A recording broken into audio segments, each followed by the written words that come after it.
Get you back, buddy. Another beautiful 4 3/4 pound smallmouth on a tube. Starting to catch them on a bunch of different things. All right, what is up, everyone? Welcome here to another fishing report on the Full Fishing Guide service page. And I'm apologizing up front for not getting this one out last week. It has been insanely busy. I've been guiding just about every day. And as I'm recording this is my first day off in over a week, and the smallmouth fishing on Lake Erie out of Buffalo has been absolutely incredible, except for two factors. One, last weekend the weather was almost too nice with a big high pressure ridge sitting over top of Buffalo, and two things happened. We had a northeast wind and about 400 boats out fishing for the trophy smallmouth during our trophy bass season on the eastern basin. And what happens during this time, and it's quite magical. Like, you can have 30, 40, 60, 70, 100, 150 fish days if you time it right and you have the perfect conditions. And we had the sun, which is imperative. You need the sun for it to be really good. But we had a northeast wind, which really shut it down, along with a full moon. When I say shut it down, on guide trips, we were averaging between 35 and 60 fish a day, putting them in the boat, but getting a larger than average size bite was a little bit more difficult, but the top end bite was phenomenal. In this past week, we put five in the boat that were over 6 pounds. We have 28 over 5, and we've put over 300 bass. Actually, I think we're at like 340 bass in the last 7-8 days, which is absolutely incredible. And on my guide trips, I do fish along with my clients because I always want to try and stay one step ahead of the fish. So while my clients have the best baits, and we're going to get into what baits we've been using, my clients have the best baits in their hand, and I will kind of funnel through a bunch of different techniques. So like things that we've been catching them on is like tubes, swim baits, bladed jigs. Not bladed jigs. Oh, we did actually catch a couple big smallmouth on bladed jigs, blade baits. And then we have another pattern going on that I'm going to talk about right now. I'm going to dive into a couple different baits that we've been rotating to catch giant smallmouth on. And these are what have been producing our bigger bites. But that is a drop shot. I normally do not drop shot fish this time of year whatsoever until the water gets above 60 degrees and we have fish pulling back out in the post spawn. But what clued me into it was a fish that we got on a tube when we flipped it into the boat and got it out of the net. It spit up about a 6-inch alewife, and that keyed me in, and I went digging through my boat, and I'm like, I have some baits in here that I wanted to Demiki rig on one of our inland lakes that have alewives on it. So pull them out, and I rigged it up on owner cover shot, threaded it.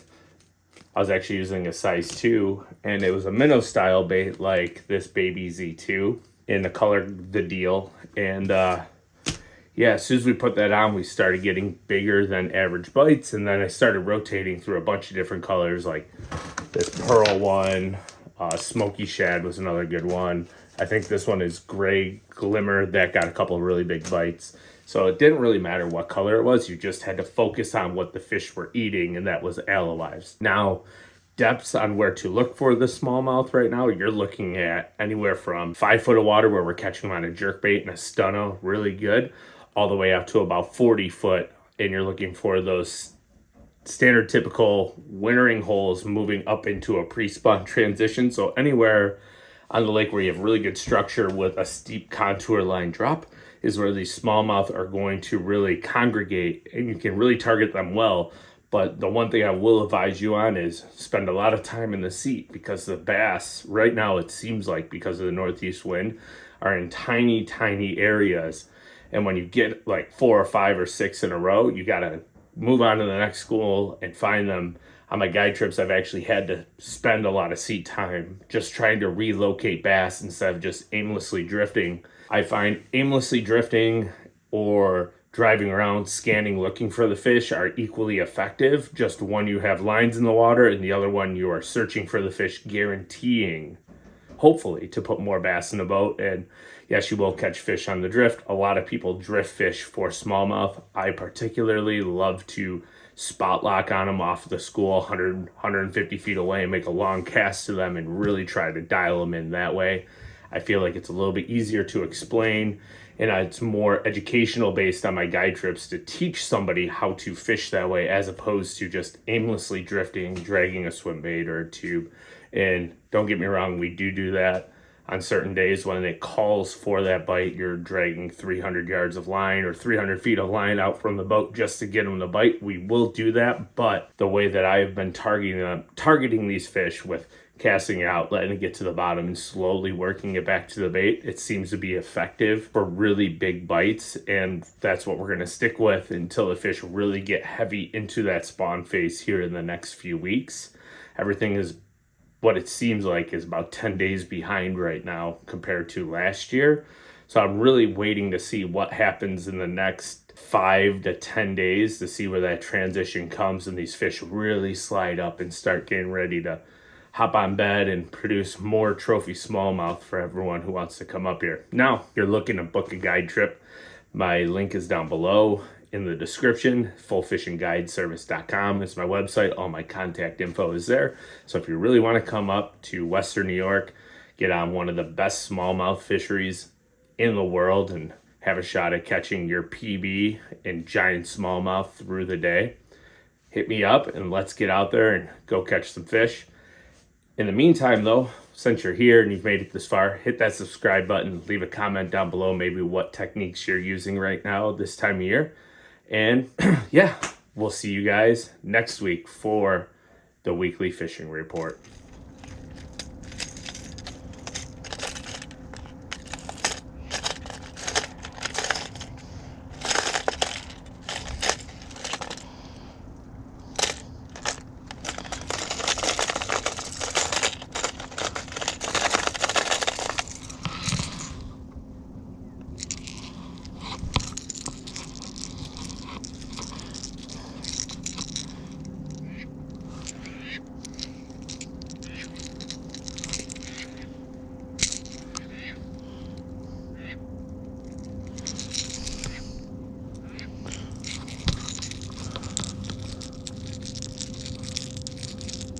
It might just take a little bit for these fish to wake up too.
Oh, that's a good one, boys.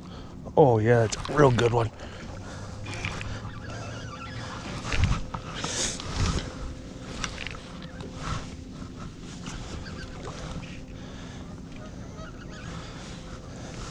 Woo.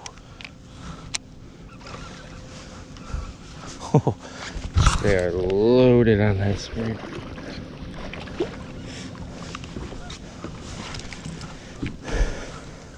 That's gotta be probably a 4-pounder. See if we can get him here.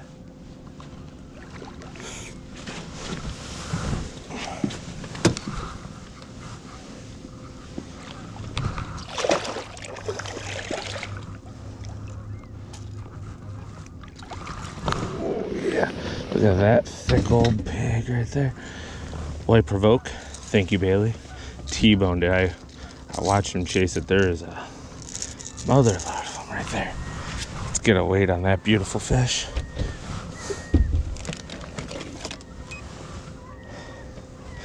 That's what I'm talking about. A little jerk and snatching, scoping them.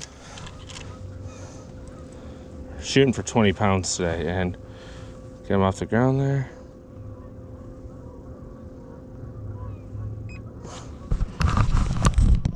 .315 7/8, 4-pounder. So That's a good start. Oh yeah.